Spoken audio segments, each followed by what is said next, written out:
Agora é hora de fazer a conexão internacional. Vamos direto para Nova York. Agora sim, Eduardo Barão está de volta a Nova York e fala ao vivo com a gente. Bem-vindo, Barão. Vamos começar falando dos imigrantes, porque o governo Donald Trump faz uma propaganda de que está fazendo as primeiras deportações, fazendo desse começo de uma deportação em massa, mas tinha deportação ali naquele bolo que já estava programada, que a justiça já tinha determinado. É isso mesmo? Boa tarde para você.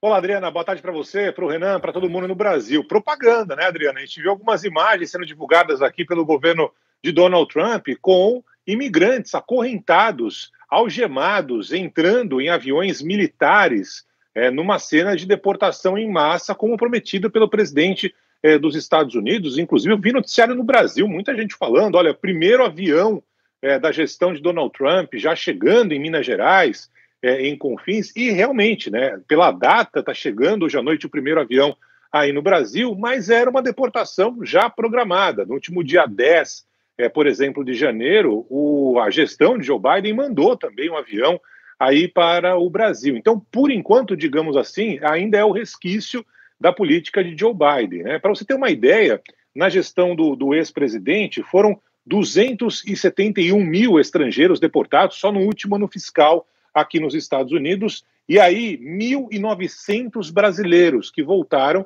só no último ano fiscal aqui dos Estados Unidos, né? Então, já era uma política do governo americano que agora, o que tudo indica, será intensificada mesmo por Donald Trump.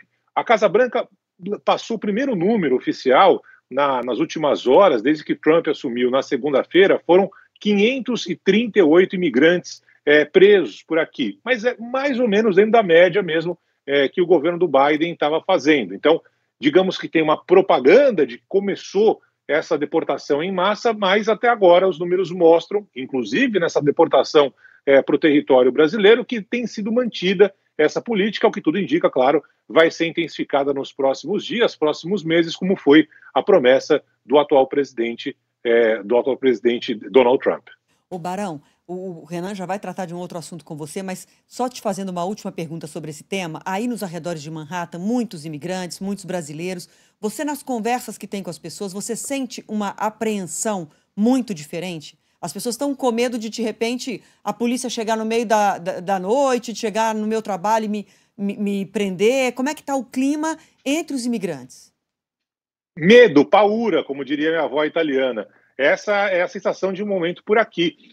Para você ter uma ideia, Adriana, os amigos do meu filho na escola mandaram mensagens para eles, falando assim, olha, vocês não estão com medo de ser mandado embora? Porque eles não têm noção de quem está legal e quem está, digamos, sem documentos aqui. A situação é uma situação bem tranquila, eu estou legal, está tudo certo, né? Mas muita gente que mora aqui há 2, 3, 4, 30, 40 anos está morrendo de medo de ir embora. E aí são pessoas, por exemplo, tem uma cidade chamada Newark, que é uma cidade que tem muitos brasileiros, que fica em Nova Jersey. E ali há um receio muito grande. As pessoas não estão saindo de casa com medo de ser presa, de ser deportada. E eu estou falando de gente que mora ali há décadas, que tem filhos americanos, netos americanos, mas que não tem uma situação regularizada aqui no país. E as pessoas estão correndo risco, segundo agora essa nova política de Donald Trump, de serem mandadas embora daqui. Então é uma situação bem delicada. A gente não sabe ao certo como vai funcionar isso na prática, mas pela política, pelo discurso pelo menos, todo mundo está arriscado a ser mandado embora daqui, sim.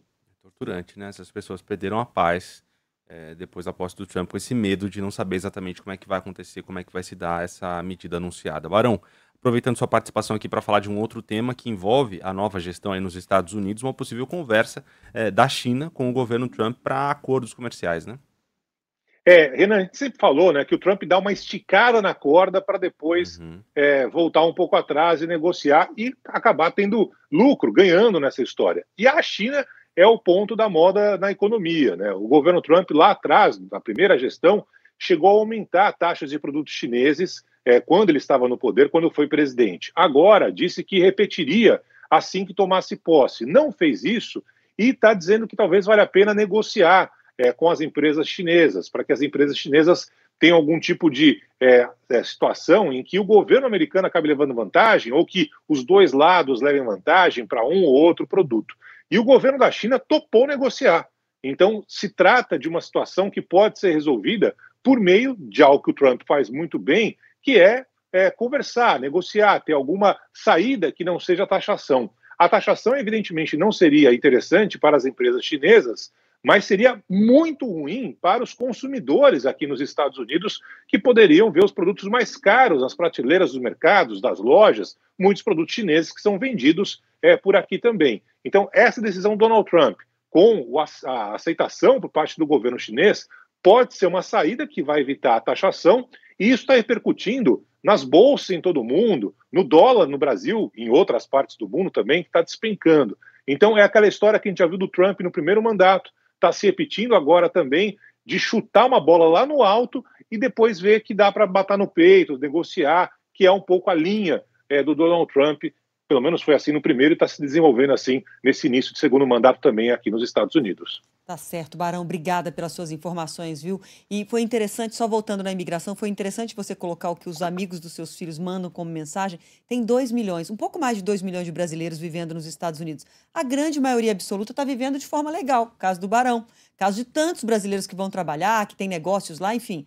Só que, de alguma forma, todos acabam sentindo isso, né? Porque todo mundo fica desconfiado. Ah, é brasileiro ilegal, é brasileiro que veio para cá, e aí imigrante que não tem autorização para estar aqui. De alguma forma, o medo também do preconceito por lá, né? Um clima de desconfiança, né? De desconfiança. A gente vai falar bastante sobre isso ainda, viu, Barão?